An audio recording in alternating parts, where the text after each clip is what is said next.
آج ماہانہ 11ویں شریف کے پروگرام میں ہم لوگ اکٹھے ہیں۔ سوال پیدا ہوتا ہے کہ کیا 11ویں شریف میں آنے سے بندہ مشرک ہوتا ہے؟ کیا یہ غلط کام ہے؟ کسی بھی چیز کو غلط ثابت کرنے کے لیے اس میں کچھ نہ کچھ غلطی موجود ہو تو ثابت کرتا ہے بندہ۔ نہ تو تلاوت کلام پاک اس میں ناجائز، نہ سرکار کی نعت ناجائز، نہ درود پاک ناجائز، نہ لذت ناجائز، ناجائز وقت کی چیز نظر آتی ہے۔ یہ لفظ 11ویں شریف ہے، یہ کچھ حضرت نہیں ہے۔ کیا بات، فرض کریں جی اس لفظ کو الگ کر لیں، یہ لفظ نہ بولیں، اس کی جگہ پر لکھ دیں محفل ذکر۔ ساری آئٹم وہی ہیں، لیبل اوپر محفل ذکر کا لگا دی۔ یہ 11ویں شریف نہیں ہے، یہ کیا ہے؟ محفل ذکر، پھر قبول ہے۔ باہر کا ٹیگ تبدیل کر دیں تو پھر یہ قابل قبول ہے۔ تو بات یہ ہے کہ ذکر اکیلے بھی ہے، ذکر مجلس میں بھی ہے۔ اکیلے ذکر کرنے کا بھی اپنا مزہ ہے، مزہ لینا ہو تو اکیلے ذکر کریں، اور مزہ دینا ہو تو اجتماع میں ذکر کریں۔ مزہ لینا ہو اکیلے ذکر کریں، مزہ دینا ہو بانٹنا ہو تو پھر اکٹھے ہو کے ذکر کریں، اور کبھی خود مزہ نہ آئے پھر بھی اجتماع میں ذکر کریں، پھر بھی مزہ آئے۔ اجتماع میں جماعت میں برکت کیا ہے؟ رب تو وہی رہتا ہے۔ 27 گنا نمازوں کا ثواب کیا ہوتا ہے جماعت میں؟ رب تو وہی رہتا ہے، کبھی بھی پڑھنے والا بھی وہی، سننے والا بھی وہی نماز، وہی سورہ فاتحہ، وہی تسبیح۔ اکیلے پڑھے تو 1 گنا ثواب، مل کے پڑھے تو 27 گنا ثواب۔ تھوڑا سا سفر کر کے ادھر چلے جائیں تو یہی ثواب 1,00,000 گنا پہ پہنچ گیا۔ اگر رب بھی وہی، بندہ بھی وہی، تسبیحات بھی وہی، صرف جگہ تبدیل ہوئی، ساتھ ملا کسی کا، اس ساتھ نے ایسا ماحول بنایا کہ وہ 1 گنا سے 1,00,000 گنا تک پہنچا، وہ 1 گنا سے 1,00,000 گنا تک پہنچا۔ حضور گزارش یہ ہے کہ آج کے ہم حضور سیدنا غوث الثقلین حضرت شیخ سید عبدالقادر جیلانی الحسن والحسین رضی اللہ تعالیٰ عنہ کے یوم وصال کے حوالے سے یہ محفل سجاتے ہیں۔ اب دیکھیں، نہ سمجھ آئے کسی چیز کی تو اسے سمجھنا چاہیے، کسی سے پوچھ لینا چاہیے۔ ہمارا المیہ یہ ہے کہ جس چیز کا پتہ نہیں ہے ہم اسی کے اوپر فتویٰ لگاتے ہیں۔ تم یہ کر رہے ہو، میری سمجھ سے باہر ہے، حرام ہے۔ تم یہ کر رہے ہو، میری سمجھ سے باہر ہے، یہ بدعت ہے، شرک ہے، پاگل ہو تم۔ بات یہ ہے نہ ان کے اصالے ثواب کا رکھ لیں، ذکر کس کا کر رہے ہیں؟ اللہ کا کر رہے ہیں، نعت کس کی پڑھ رہے ہیں؟ سرکار علیہ السلام، انہیں کی نعت پڑھ رہے ہیں۔ نام رکھا ہے اصالے ثواب ان کا،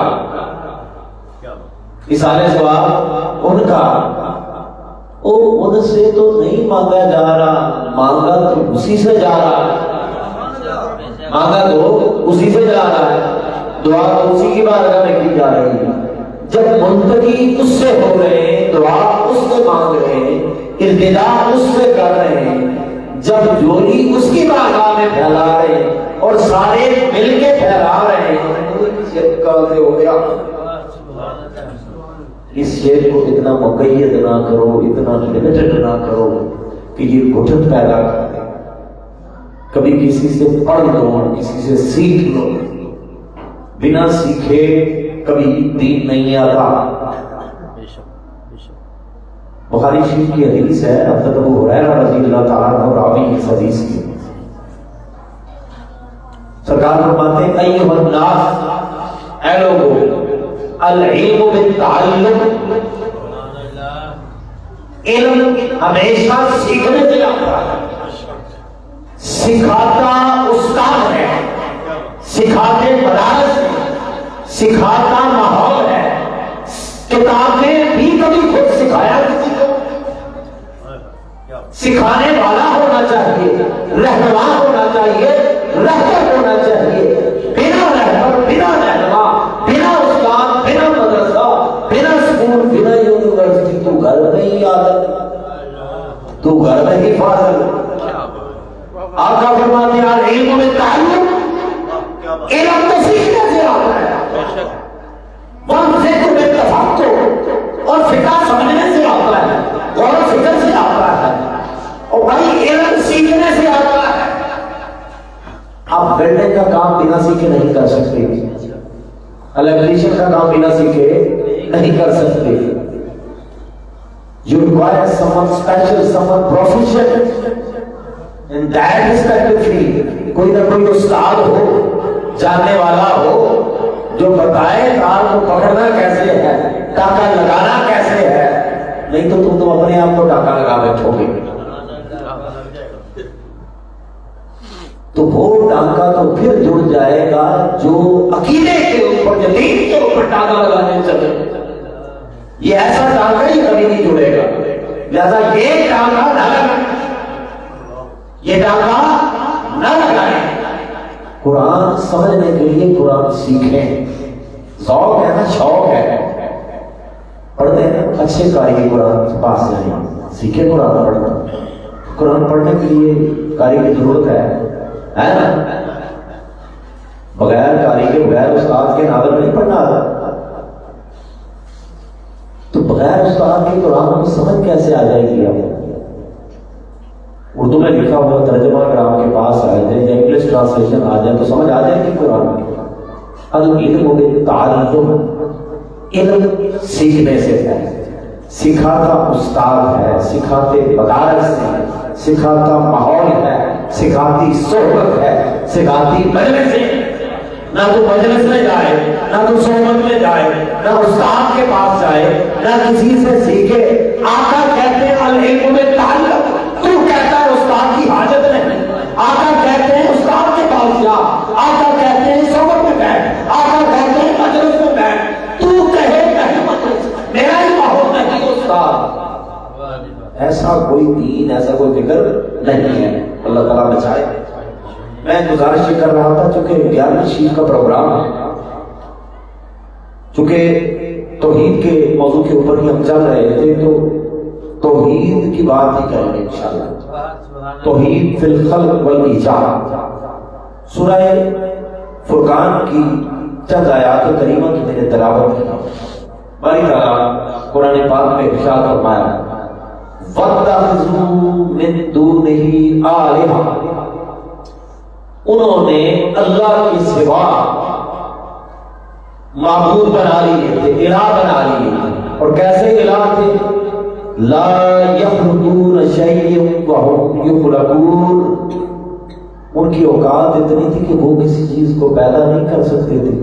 وهم يخلقون، بلکہ وہ تو پیدا کیے گئے. اس کا مطلب جو پیدا ہو وہ خالق نہیں ہوتا، جو پیدا کرے وہ خالق ہوتا ہے. جو پیدا کرے وہ خالق ہوتا ہے، جو پیدا ہو وہ مخلوق ہوتا ہے. جس کا یوم ولادت ہو وہ مخلوق ہوتا ہے، جس کا یوم وصال ہو وہ مخلوق ہوتا ہے. جس کے وصال کے اوپر دعا خیر کی جائے وہ خالق نہیں ہوتا، وہ مخلوق ہوتا ہے. خالق کا تو یوم پیدائش بھی نہیں، یوم وصال بھی نہیں. یہ پیدائش تو مخلوق کی ہوتی ہے، وصال تو مخلوق کا ہوتا ہے. کچھ پیدا ہوتے ہیں، کچھ کی ولادت ہوتی ہے، کچھ پیدا ہو جاتے ہیں، کچھ مر جاتے ہیں. کچھ کی ولادت ہوتی ہے، کچھ کا وصال ہوتا ہے. کوئی واسل اللہ ہو تو واسل جہنم ہو جاتا. اپنی اپنی بات ہے، مارنے والا پیدا کرنے والا تو وہی ہے نا. لا يخلقون شيئا وهم يخلقون. ایک جو اللہ کے سوا ہے، لا يخلقون شيئا، وہ تو کچھ نہیں بنا سکتے. وَهُمْ يُخْلَقُونَ، بلکہ انہیں تو خود بنایا گیا. وَلَا يَمْلِكُونَ لِأَنفُسِهِمْ ضَرًّا وَلَا نَفْعًا، ان کی اوقات تو یہ ہے کہ اپنی ذات کے لیے بھی وہ مالک نفع اور نقصان نہیں ہے. بڑی سمجھ والی بڑی بات ہے. مالک نفع، نفع کا مالک، نقصان کا مالک وہی ذات ہے. مالک نفع وہی ہے، باعث نفع کوئی ہو سکتا ہے. مالک نفع وہی ہے. پیناڈول کی گولی باعث نفع ہو سکتی ہے تو کسی کے اٹھے ہوئے ہاتھ باعث نفع نہیں ہوں گے. ایک انجیکشن باعث نفع ہو سکتا ہے اور کسی کامل کی صحبت باعث نفع نہیں ہو سکتی. ارے وہ مالک نفع ہے، جسے چاہے باعث نفع بنا دے، جسے چاہے نفع کی بنا بنا دے، جس شے میں چاہے شفا کر دے، جس چاہے شے میں عذاب کر دے. وہ مالک شفا ہے، وہ مالک شفا ہے. وہ نقصان کا مالک بھی ہے، نفع کا مالک بھی ہے. یہ جو اللہ کے غیر ہیں، لا یملکون انفسہم ضرًّا ولا نفعا، یہ تو اپنے آپ کو بھی نہ نفع دے سکتے نہ نقصان دے سکتے. یہ نہ نفع کے مالک ہے نہ نقصان کے مالک ہے. ولا یملکون موتا ولا حیاء، اور نہ یہ موت کے مالک ہے نہ یہ زندگی کے مالک ہے. ولا نشورا، اور نہ ہی دوبارہ اکٹھا کر کے اس کی طرف بھیجنے کی. یہ تو کس چیز کے مالک ہے جس سے تم پوچھتے ہو. اب دیکھیں یہ ہے اللہ کی جان کے وہ خالق ہے. اللہ کی جان ہے کہ وہ خالق ہے، ہر چیز کو بنانے والا ہے، ہر چیز کو پیدا کرنے والا ہے. اور بس ایک باریک سا نقطہ سمجھا کے تو انشاءاللہ میں کوشش کروں گا کہ کیونکہ بڑا اعتراض ہے، بیان بڑا لمبا ہوتا ہے، تو میں کوشش کروں گا اس کو جتنا سے جتنا پریسائز کنسنٹریٹ فارم میں لا سکتا. ٹھیک ہے نا؟ صفوف بنا کے دیا جائے آپ کو، چبانا بھی نہ پڑے آپ کو، تکلیف بھی نہ ہو، نہ سننے کی حاجت ہو نہ بیٹھنے کی حاجت ہو. فٹافٹ بس لنگر آ جائے، بریانی آ جائے، پہنچے لگ جائے. کیا بات. تو بریانی کے منتظر سارے ہی ہیں. عجیب بات ہے، بریانی تو کھاتے ہی رہتے ہیں، اپنے گھروں میں بھی کھاتے رہتے ہیں، ادھر بھی کھاتے رہتے ہیں. لیکن جب دل مچلے نا، صبر نہ آئے، بیٹھا نہ جائے، خراب نہ ہو، اذان کی آواز سن کے بھی بند کرنے کا دل کرے، کان بند کر لیں، مسجد کی طرف نہیں جانا. ہدایت کی بات کرے، اس کی بات نہیں سننا. کوئی نماز نہ کرے، نماز کا نہیں سننا. کوئی قرآن کی تلاوت نہیں، قرآن کی بس لنگر کی گل کرتی ہے. وہ یہ نہیں لنگر ہے، یہ وہ لنگر ہے جو رب نے 30 پاروں میں دیا. یہ وہ لنگر ہے جو رب نے 114 سورتوں میں دیا. یہ وہی لنگر ہے. اور یہ لنگر میں کون ہوتا ہوں دینے والا؟ یہ اس ذات نے دیا، کل کائنات کو دیا، اپنے حبیب کے واسطے کو دیا.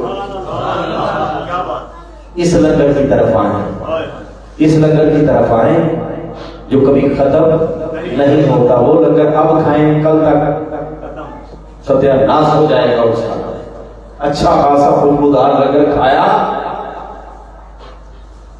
ایسے ہی ہے. اور جب ڈائجیشن کے پروسیس سے نکلا تو کیا بن گیا؟ اس میں تو بدبو نہ تھی، اس میں بدبو تھی نہ تھی، خوشبو تھی، ذائقہ تھا، ٹیسٹ تھا. ہمارے اندر سے گیا تو کیا بن کے نکلا؟ تو بدبو کہاں پہ ہے؟ غلاظت کہاں پہ ہے؟ تو غلاظت اندر پھیلی، تو اندر کی غلاظت اس لنگر سے دور ہو گئی. اندر کی غلاظت روحانی لنگر سے دور ہوتی ہے. اندر کی غلاظت تلاوت آیات سے دور ہوتی ہے، تزکیے سے دور ہوتی ہے، تصفیے سے دور ہوتی ہے، اس سے جڑنے سے دور ہوتی ہے. حدیث میں آیا کہ آقا علیہ السلام جو بھی لنگر کھاتے تھے کبھی بدبو نہیں آتی. حدیث صحیحہ سے ثابت ہے، مگر سے باہر نہیں ہے چیز. یہ کیسے ہو سکتا ہے؟ جو بندہ اپنے جیسا سمجھے گا اس کی عقل میں یہ بات نہیں آئے گی، کیونکہ انہیں اپنے اوپر قیاس نہیں کر سکتے، ان جیسا اور کوئی نہیں۔ ہم میں بدبو ہے تو بدبو آتی ہے، جدھر اندر بھی خوشبو ہو باہر بھی خوشبو ہو، ان کا کیمیکل پروسیس ہر شہر خوشبودار ہے، تو وہ چیز بدبودار کیسے ہو؟ یہ چونکہ ایک الگ موضوع ہے۔ میں بات کر رہا تھا کہ رب العالمین تخلیق کرنے والا ہے۔ اب آئیں قرآن پاک سے ہی پوچھتے ہیں کہ مولا کیا کسی اور نے بھی کبھی کوئی شے بنائی؟ ایک بات یاد رکھیے گا، دون ہی کا لفظ ذہن میں رکھنا ہے آپ، جو اللہ کے سوا وہ تخلیق نہیں کر سکتے بلکہ ان کی تخلیق کی جاتی ہے۔ ابھی میں نے سورۃ الفرقان کی تلاوت کی ہے، میں نے اس کا ترجمہ سنایا۔ اب سورہ بقرہ میں باری تعالیٰ قرآن پاک میں ارشاد کرتا ہے وَرَسُولًا إِلَىٰ بَنِي إِسْرَائِيلَ أَنِّي قَدْ جِئْتُكُم بِآيَةٍ مِّن رَّبِّكُمْ وَأَنِّي أَخْلُقُ لَكُم مِّنَ الطِّينِ كَهَيْئَةِ الطَّيْرِ فَأَنفُخُ فِيهِ فَيَكُونُ طَيْرًا بِإِذْنِ اللَّهِ وَأُبْرِئُ الْأَكْمَحَ وَالْأَبْرَصَ وَأُحْيِي الْمَوْتَىٰ بِإِذْنِ اللَّهِ وَأُنَبِّئُكُم بِمَا تَأْكُلُونَ وَمَا تَدَّخِرُونَ فِي بُيُوتِكُمْ صدق اللہ العظیم۔ سورہ بنی اسرائیل میں حضرت عیسیٰ علیہ السلام کا تذکرہ آیا ہے۔ میں سمجھانے یہ لگا ہوں کہ غیر کون ہوتے ہیں؟ غیر تو بنا نہیں سکتے، غیر کچھ بھی بنا نہیں سکتے، نہ باعث نفع ہے نہ مال کے نفع ہے، لیکن کچھ ایسے بھی ہیں جنہیں ہم غیر کہتے ہیں وہ اپنا کہتا ہے، کچھ ایسے ہیں جنہیں ہم غیر کہتے ہیں وہ اپنا کہتا ہے، لیکن وہ اپنا کہتے ہیں انہیں غیر نہ کہو۔ اور یہ کسی بابے کی بات نہیں، یہ سورہ بقرہ کی بات ہے، قرآن پاک کی بات ہے، وحی الہی ہے۔ وَرَسُولًا إِلَىٰ بَنِي إِسْرَائِيلَ أَنِّي قَدْ جِئْتُكُم بِآيَةٍ مِّن رَّبِّكُمْ، اور بنی اسرائیل کے پاس ایک رسول آئے گا۔ بنی اسرائیل کے پاس ایک ایسا رسول آئے گا، أَنِّي قَدْ جِئْتُكُم بِآيَةٍ مِّن رَّبِّكُمْ، کہ میں تمہارے پاس اللہ کی نشانی لے کر آیا ہوں، میں آیا ہوں تمہارے پاس۔ أَنِّي جِئْتُكُم بِآيَةٍ مِّن رَّبِّكُمْ، تمہارے ہی رب نے مجھے نشانی دے کر بھیجا ہے، تمہارے رب نے مالا مال کر کے بھیجا ہے، تمہارے رب نے عطا کی انتہا کر دی ہے، تمہارے رب نے نوازش کی انتہا کر دی ہے، تمہارے رب نے مجھے اتنا بھر کے بھیجا ہے کہ اب میری ذات بھی تمہارے لیے ایک نشانی ہے، میں بھی نشانی لے کر آیا ہوں اور میں خود بھی نشانی۔ تو کچھ مخلوق ہو کر بھی اس کی نشانی ہوتے، ان کا ایک کمر اس کی نشانی ہوتا۔ أَنِّي قَدْ جِئْتُكُم بِآيَةٍ مِّن رَّبِّكُمْ، میں تمہارے پاس اللہ کی نشانی لے کر آیا ہوں۔ وَأَنِّي أَخْلُقُ لَكُمْ، اور میں بناتا ہوں تمہارے لیے، میں تخلیق کرتا ہوں تمہارے لیے۔ مولا ادھر تو کہتا ہے کہ خالق تو ہے، ادھر تیرا بندہ کہتا ہے أَنِّي أَخْلُقُ لَكُمْ، میں تمہارے لیے بناتا ہوں۔ خالق تو وہی ہے، خالق تو وہی ہے، تو خالق نہیں ہو سکتے۔ مولا تیرا ہی فرمان ہے کہ خالق تو تو ہی ہے، تیرا ہی قرآن ہے۔ سیدنا عیسیٰ علیہ السلام فرماتے ہیں أَنِّي أَخْلُقُ لَكُم مِّنَ الطِّينِ، میں تمہارے لیے بناتا ہوں مٹی سے، کہیئۃ الطیر، مٹی کا ایک میں پرندہ ایک پتلا بناتا ہوں، فَأَنفُخُ، پھونک میں مارتا ہوں، فَأَنفُخُ، پھونک میں مارتا ہوں، فِیہ، اس میں پھونک میں مارتا ہوں، رب نہیں مارتا، فَأَنفُخُ فِیہ، اس میں پھونک میں مارتا ہوں، فَیَکُونُ طَیرًا بِإِذْنِ اللَّهِ، اللہ کے حکم سے پرندہ بن کے اڑتا، اللہ کے بِإِذْنِ اللَّهِ سے جب پھوک ماری جائے، اللہ کے اذن سے، اللہ کی رضا سے، اللہ کی رضا سے، اللہ کے اذن سے، تو پھر کیا ہوتا ہے؟ پتلے مٹی کے ہوتے ہیں، فَيَكُونُ طَيْرًا بِإِذْنِ اللَّهِ، اللہ کے حکم سے فضاؤں میں پرواز کرتے ہیں۔ آپ کہیں گے انی اخلق، میں تخلیق کرتا ہوں، شرک ہو گیا، فَأَنفُخُ، میں پھوکتا ہوں، شرک ہو گیا، اور پھوک تو وہ مارے، تخلیق تو وہ کرے، لیکن ادھر عیسیٰ علیہ السلام کہہ رہے ہیں انی اخلق لکم من الطین، مٹی کو پرندہ بنا دیا، میں تخلیق کرتا ہوں، میں تخلیق کرتا ہوں، انی اخلق لکم من الطین کہایت الطیر، میں ایک پتلا بناتا ہوں مٹی کا، اور پھر کیا کرتا ہوں، فَأَنفُخُ فِيهِ، اس میں بھوک میں مارتا ہوں، فَيَكُونُ طَيْرًا بِإِذْنِ اللَّهِ، اللہ کے حکم سے وہ پیدا ہو جاتا ہے۔ اور ادھر ایک آیت میں رب العالمین وَنَفَخْتُ فِيهِ مِن رُوحِي، اس میں تو روح میں نے پھونکی، فَقَعُوا لَهُ سَاجِدِينَ، فرشتوں کو کہا آپ سجدہ سو جاؤ، مولا روح پھونکے، ادھر حضرت عیسیٰ علیہ السلام پھونکے، فَأَنفُخُ فِيهِ وَنَفَخْتُ فِيهِ، تھوڑا سا ہی فرق ہے۔ رب کہتا ہے وَنَفَخْتُ فِيهِ مِن رُوحِي، میں نے اپنی روح پھینکی، فَقَعُوا لَهُ سَاجِدِينَ، فرشتے سجدہ ریز ہو کے چکا دیے اپنی گردنے، اور ادھر عیسیٰ علیہ السلام کہتے ہیں فَأَنفُخُ، میں پھونکتا ہوں، فَيَكُونُ طَيْرًا بِإِذْنِ اللَّهِ، تو اللہ کے حکم سے وہ اڑنے والا پیدا ہو جاتا ہے، وہ اڑ ہو،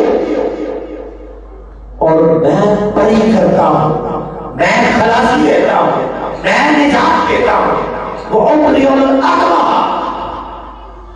مادر ذات اندھے کو میں نجات دیتا ہوں۔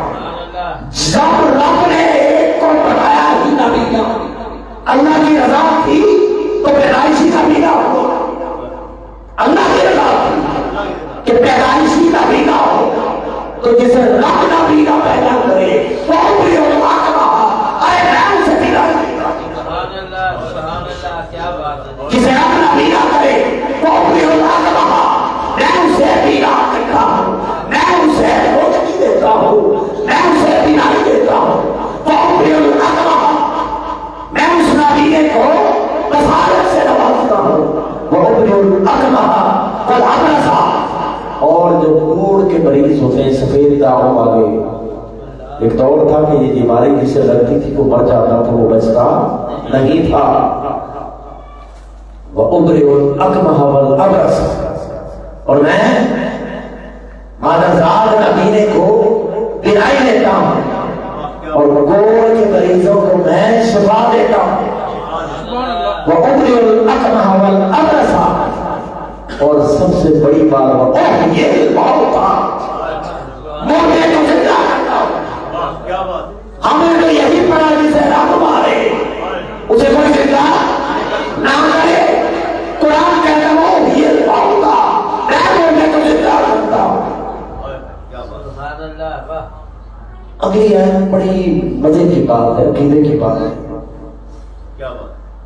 وَأُحْيِي الْمَوْتَىٰ بِإِذْنِ اللَّهِ، اللہ کے حکم سے میں مردے کو زندہ کرتا ہوں، وَأُنَبِّئُكُم، میں تمہیں خبر دیتا ہوں، میں تمہیں بتاتا ہوں، بِمَا تَأْكُلُونَ، کھا کے کیا ہے، کسی کو میں کہتے ہو، وَأُنَبِّئُكُم بِمَا تَأْكُلُونَ وَمَا تَدَّخِرُونَ فِي بُيُوتِكُم، مجھے پتا ہے، میں تمہیں بتاتا ہوں گھر سے کیا کھا کے آئے ہو اور گھر میں چھوڑ کے کیا آئے ہو، میں بتاتا ہوں تمہیں، تو یہ جو بتاتا ہے وہ نبی ہوتا ہے، حضرت عیسیٰ اگر یہ بتائے تو نبی، وہ جاننے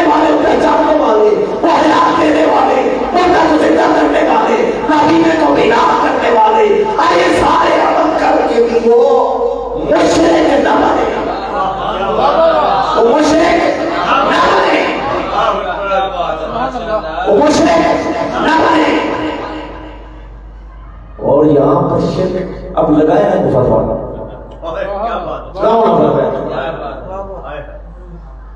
بغیر معلم سے سیکھنے والے لگائے یہاں پہ لگائے نا یہاں پہ فتوا کیسے لگے گا؟ سیدھا سیدھا شرک نہیں ہے.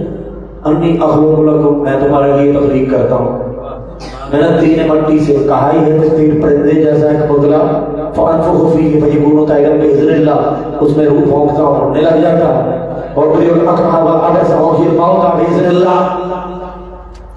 نبی نے کو بھی آئی میں جزام کے کوڑ کے مریض کو ٹھیک میں کروں مردے کو زندہ میں کروں باذن اللہ اللہ کی اذن سے. اس میں اذن اللہ جو ہے نا بات ساری اذن اللہ میں ہے بات ساری اذن اللہ میں ہے. جن کے پاس اذن ہوتا ہے وہ بااختیار ہوتے ہیں جنہیں اس کا اذن ہوتا ہے جنہیں اس کی عطا ہوتی ہے. ارے وہ تخلیق بھی کرتے ہیں وہ نابینے کو بیدار کرتے ہیں وہ بےباک بھی کرتے ہیں وہ مردوں کو زندہ بھی کرتے ہیں. زبان بظاہر ان کی ہوتا ہے ہوتی ہے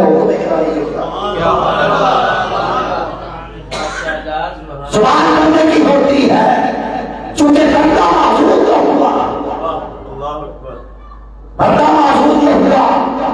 تجھے اذن والے ہوتے ہیں وہ تو بناتے بھی ہیں وہ تو زندہ بھی کرتے ہیں وہ تو مارتے بھی ہیں وہ تو شفا بھی دیتے ہیں وہ تو سبھی کچھ کرتے ہیں لیکن باذن اللہ اللہ کے اذن سے اللہ کی نواز. اگر اس میں سے اذن اللہ نکالے تو سارا شرک ہے اذن اللہ نکالے تو سارا شرک ہے اور اذن اللہ ڈالے تو ساری توحید ہوئی ہے. کیا بات ہے سبحان اللہ. اس سے بڑی توحید اور کوئی نہیں. کچھ اللہ کا اذن لے کر آتے ہیں اللہ کی رضا لے کر آتے ہیں. یہ آیت اکثر علماء سے ضرور منزل الذی یشفع کون ہے کس کی مجال ہے. منزل الذی یشفع عنده ہے کوئی اس قابل تو اس کی بارگاہ میں سفارش کر سکے. منزل الذی یشفع عنده تک پڑھا آگے بھی پڑھے. منزل الذی یشفع عنده کون ہے جو اس کی بارگاہ میں شفاعت کر سکے سفارش کر سکے.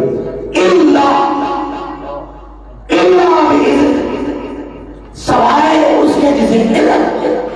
تو اس کا مطلب ہے کچھ اذن والے ہیں نا کچھ اذن والے ہیں اذن والے ہوتے ہیں سارے برابر نہیں ہوتے. ہماری دنیا میں سارے برابر نہیں ہے تو اس کی بارگاہ میں کیسے برابر ہو. ایک شخص اس نے زندگی کا ایک لمحہ میں گزارا ہو سجدہ ریزی میں گزارا ہو پرہیزگاری میں تقویٰ میں زہد میں محبت میں عطاعت میں. ایک وہ ہے جس نے ساری عمر بڑھتے ہوئے گزار دی ساری عمر اس سے دوری میں گزار دی. دونوں برابر ہوں گے بالکل نہیں برابر ہوں گے. منزل الذی یشفع عنده الا باذنہ. کچھ معذور ہوتے ہیں ایکسپشن میں آتا ہے کہ باقی ایک طرف میرے معذور ایک طرف اور کسی کے بجا نہیں تو میری بارگاہ میں نہ آ سکے جو اتنی شفاعت دے سکے تو میری بارگاہ میں کوئی بات کر سکے الا مگر کچھ ہے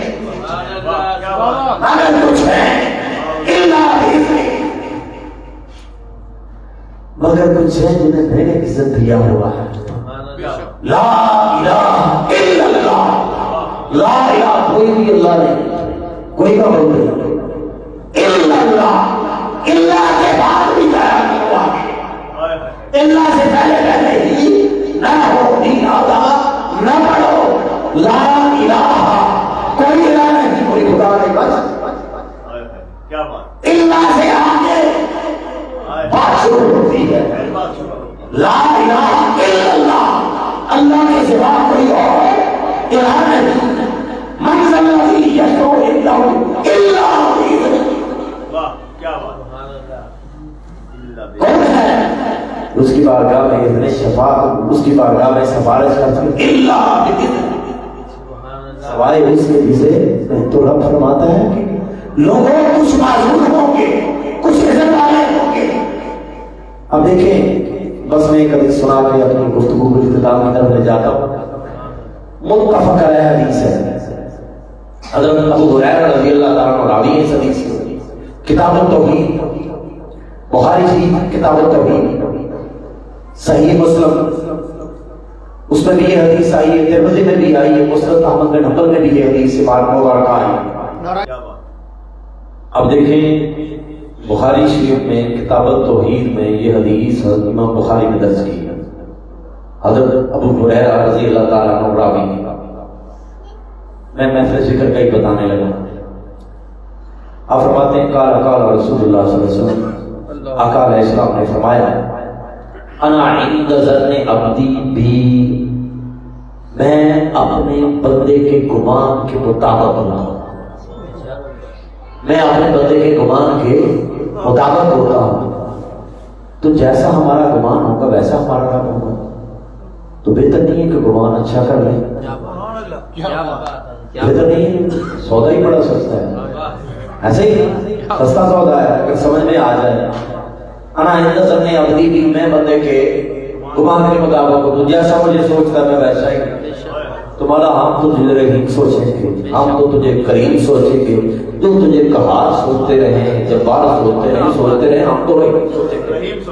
کیا بات، قہار ہونا بھی تیری صفت ہے، جبار ہونا بھی تیری صفت ہے، لیکن مولا یہ تیرا ہی فرمان ہے۔ انا عند ظن عبدی بھی، میں اپنے بندے کے گمان کے مطابق ہوتا ہوں۔ تو مولا ہمارا گمان تو یہی ہے، تو رحمت للعالمین کا رحمت ہے، اگر وہ عالمین کے لیے رحمت ہے تو دور ہی تو رحمت۔ انا عند ظن عبدی بھی، میں اپنے بندے کے گمان کے مطابق ہوتا ہوں۔ وَأَنَا مَعَهُ، میں اس کے ساتھ ہوتا ہوں۔ اذا ذکرنی، جب وہ میرا ذکر کرتا ہے میں اس کے ساتھ ہوتا ہوں۔ بولا تو لا مقام کا رہنے والا، تیرے ٹھکانے کا پتہ نہیں، تو کہاں کا رہنے والا۔ یوں تو شاعر سے بھی وہ گئی، تجھے کبھی حرم میں ڈھونڈنے جائیں، کبھی مدینہ طیبہ میں ڈھونڈنے جائیں، کبھی لا مقام پہ، کبھی کدھر، لیکن تو ملا کہیں پہ بھی نہیں۔ عزیز میاں صاحب فرماتے ہیں نا کہ میں بھی دنیا میں تیرا نائب ہوں آخر، پھر یہ کیوں کہتا ہے کہ تیرا کیا ہے؟ میں بھی مولا تیرا نائب ہے، تو پھر میرا ہے ہی کچھ نہیں تو میں کیسا نائب ہوں؟ میں ساتھ ہوتا ہوں، کہیں ڈھونڈنے کی ضرورت نہیں، بس آخر بن جائے، ذکر کرنا شروع کر دیں، بس آخر بن جائے۔ جب میرا ذکر کرتا ہے میں اس کے ساتھ ہوتا ہوں، اس کی زبان پر اللہ اللہ آئے، اس کی زبان پر رحمان رحمان آئے، اس کی زبان پر رحیم رحیم آئے۔ آپ کیا سمجھتے ہیں؟ سب یہی ذکر ہے۔ اللہم صلی علی محمد وعلی آل محمد کما صلیت علی ابراہیم وعلی آل ابراہیم انک حمید مجید۔ کیا یہ اللہ کا ذکر نہیں ہے؟ کیا یہ اللہ کا ذکر نہیں ہے؟ اللہ کا ذکر مطلب جس چیز کا اللہ ذکر کرے، جس چیز کا اللہ ذکر کرے۔ اور ایک حدیث مبارکہ میں سرکار نے فرمایا ہے اے میرے مصطفیٰ، اے جان تو کا ذکر، اے میرے مصطفیٰ میں نے آپ کو اپنا ذکر بنا دیا، جو آپ کا ذکر کرے گا وہی تو ذکر خدا۔ اے جان تو کا ذکر، اے میرے مصطفیٰ تو میرا ذکر ہے، تو میرا ذکر کرے گا تو میرا ذکر کرے گا، جو درود پڑھے گا قابل قبول کیا ہوگا، کیونکہ نام محمد مصطفیٰ ہے، ذکر کا خدا۔ یہ میری ذوق کی بات نہیں ہے، حدیث کی بات۔ اے ذات کا ذکری، اے میرے مصطفیٰ میں نے آپ کو اپنا ذکر بنا دیا، تیرا صحابہ ذکر خدا ہے، تیرا وجود ذکر خدا ہے، تیرا ذکر خدا ہے، تیرے لفظ ذکر خدا ہے، میرے مصطفیٰ تیری زلف ذکر خدا ہے، تیرا چلنا ذکر خدا ہے، تیری بلا ذکر خدا ہے. اے انسان کو کبھی کری میں آپ کو اپنا ذکر بنا دیا. انا معاہ اذا ذکرنی، میں اس کے ساتھ ہوتا ہوں جب میرا ذکر کرتا ہے. تو جب کبھی ذکر کرنے کی طبیعت کرے، جب کبھی ذکر کرنے لگے تو یہ نہ سوچیں کہ وہ دور ہے. انا معاہ، وعدہ ہے اس کا، تم ذاکر بنو میں ہمارے ساتھ، اس کے ساتھ چاہتے ہو، اس کی قربت چاہتے ہو، اس کا احسان چاہتے ہو تو پھر ذاکر بن جاؤ، ذکر کرنا شروع کر دو. تم ذکر کرو گے اللہ اپنی قربت میں دے گا، اللہ اپنی آہوں سے رحمت میں دے گا، اس کا کرم چھا جائے گا، اس کا فضل چھا جائے گا، کیونکہ یہ وعدہ ہے اس کا. انا معاہ، میں اس کے ساتھ. انا معاہ اذا ذکرنی، جب وہ میرا ذکر کرتا ہے تو میں اس کے ساتھ ہوتا ہوں. اس کا ساتھ چاہیے تو پھر ذکر کریں. ذکر کرنے سے پہلے وضو ہوگا تو ذکر ہوگا، اور ذکر وَأَقِمِ الصَّلَاةَ لِذِكْرِي، ہفتے بعد صرف علی ذکر نہیں، وَأَقِمِ الصَّلَاةَ لِذِكْرِي، میرا ذکر کرنا ہے تو نماز پڑھو، نماز میرا ذکر. وَأَقِمِ الصَّلَاةَ لِذِكْرِي، نماز کو چھوڑ کے کبھی کوئی پاپا نہیں بن سکا، کبھی کوئی صاحب کرامت نہ بنا، کبھی کوئی تارنے والا نہیں بنا. جو بھی بنا نماز سے بنا، جو بھی بنا ذکر سے بنا. جس کے بھی پردے ہٹے ذکر سے ہٹے، جس کے بھی پردے ہٹے نماز سے ہٹے. نماز کو ایک طرف، حلال کو ایک طرف، حرام کو ایک طرف کر کے آپ کیسے سمجھتے ہیں کہ قرب خدا بن جائے گا؟ تو رب العالمین اب بخاری شریف میں یہ جو میں حدیث مبارکہ آپ کو سنا رہا تھا، انا معاہ اذا ذکرنی، میں تو اس کے ساتھ ہوتا ہوں جب میرا ذکر کرتا ہے. وَإِن تَقَرَّبَ إِلَيَّ شِبْرًا، جب وہ ایک بالشت میرے قریب ہوتا ہے. گٹ سمجھتے ہیں ہم؟ وَإِن تَقَرَّبَ إِلَيَّ، جب میرا بندہ ایک بالشت میرے قریب ہوتا ہے.